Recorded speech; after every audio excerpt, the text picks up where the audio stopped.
Hello everyone and welcome to my bar. My name is Ansel Birch, the Indecisionist, and I will be your Dungeon Barkeep today. Now, I am no expert mixologist. Heck, I am making cocktails in a cave. So, let's have a little fun with it. I don't have a menu or a call list or a boss to answer to, so what do you say? I will use a set of gaming dice to choose all of the ingredients for a cocktail. I'll taste it, I'll let you know how it is, and I'll tell you where it fits into a fantasy adventure setting, and all you have to do is watch. And if it's any good, I'll tell you, and you can try it for yourself. What do you say? Sound like a plan? Great. We're gonna go ahead and get started with a D4. All right, that is a 2, which on our essentials chart means that we are gonna put a mixer into this cocktail. That's very exciting. We'll come back to that in just a second, but first we gotta pick a garnish with a D6. There we go, that's a 4. Cherries. Okay, cherries. And what's our mixer gonna be? We're gonna use a D8 to roll for that mixer. That's a 5. Ginger ale. Ginger ale and cherries. Okay. You could go a lot of ways with ginger ale and cherries to a very legitimate cocktail. I think we've got something here that's got potential. It's got potential. It's not the worst thing I've ever heard. But what liquor would go with that? Well, let's find out by rolling a D10. What liquor goes with cherries and ginger ale? 9. Vodka.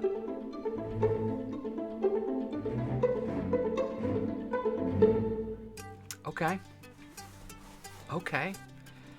Vodka, ginger ale, cherries.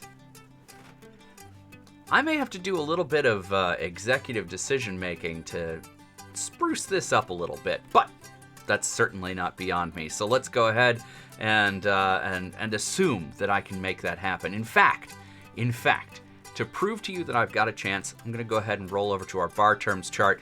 Here's a whole chart of bar terms that I should know if I'm going to be able to do this, and to prove to you that I have some experience, I'm going to go ahead and roll one randomly and explain it to you as a little pop quiz for myself. That is a 9. Jigger. Jigger is a great one because it is a wonderful tool for bartenders like myself and real ones to use in measuring all of the spirits and ingredients that go into a cocktail.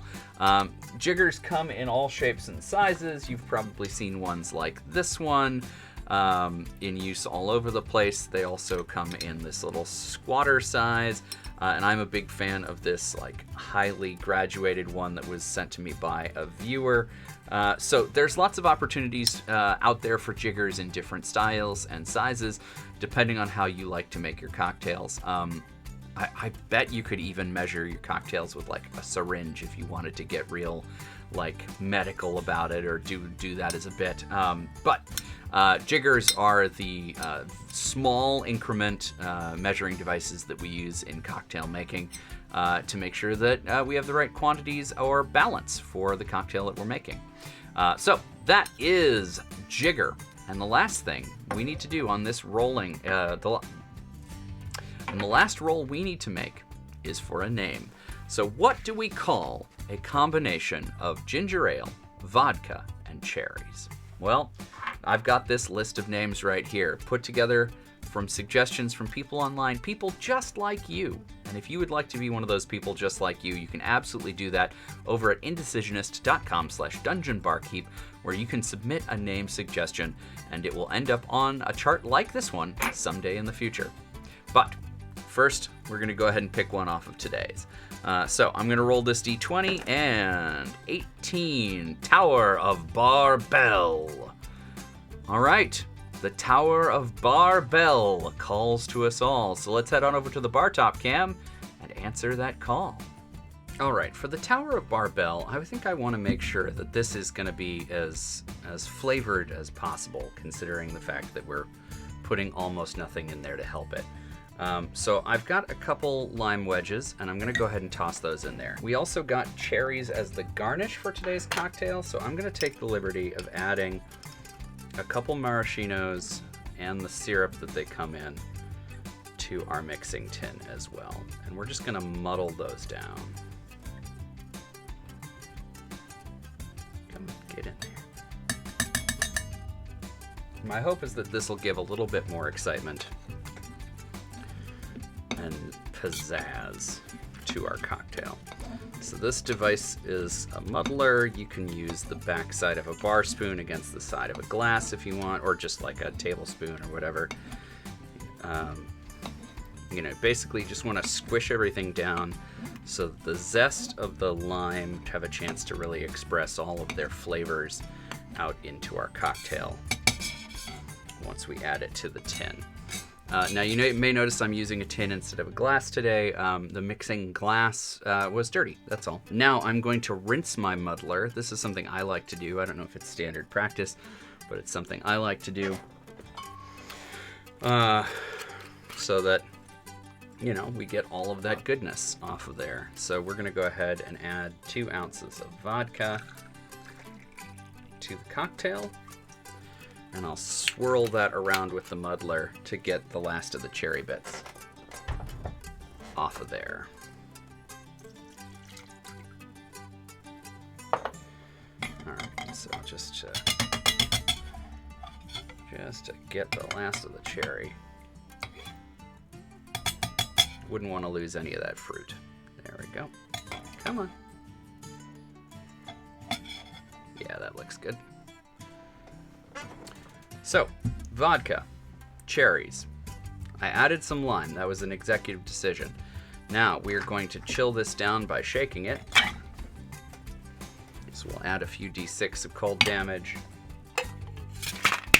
And give it a shake.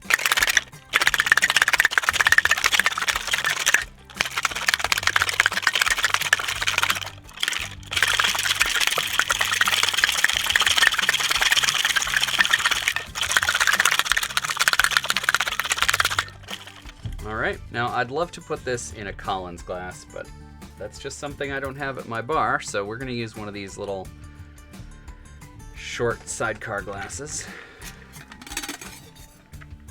And we will strain all of that tastiness out. There we go. See, the cherries have influenced the color here.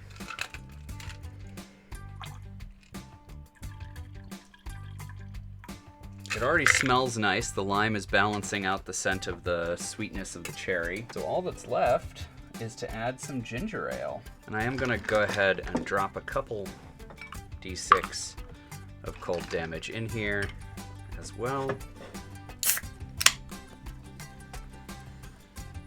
there's our ginger ale.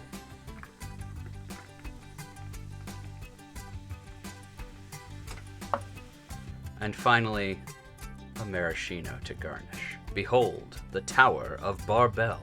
But how does it taste?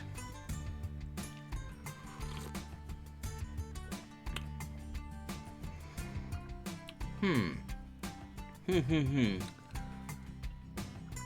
flavor is there. It's good. It's got the cherry flavor and a little bit of that citrus from the quarter of a lime that I put in there. That was to be expected. It's very light, though. It's not really bringing a whole lot into the party. It's just sort of present and making itself known. It's certainly the dominant flavor, but there's really not any heavy, aggressive flavors in this cocktail. I'm almost more informed by the cherry right under my nose than I am in the cherry in the drink itself. That said, it is so drinkable, very refreshing, bright, crisp, delicious.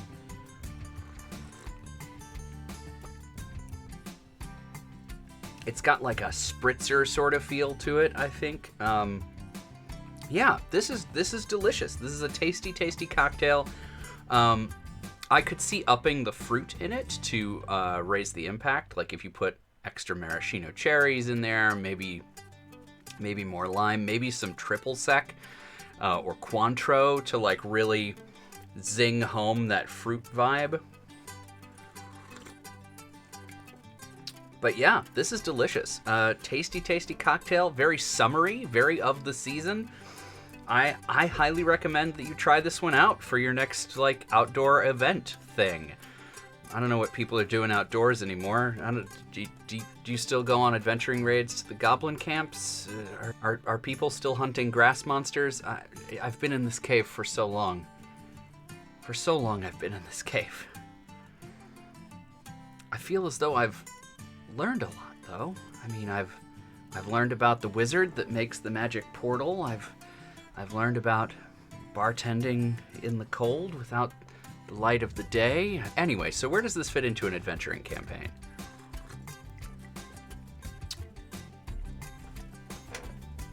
I think this is a drink that goes with a summery location, either somewhere that's like inspired by the Mediterranean, or inspired by the, you know, like someplace with lots of grasslands, or someplace with lots of a warm environment, somewhere that's like Tropic of Cancer, equatorial sort of situation.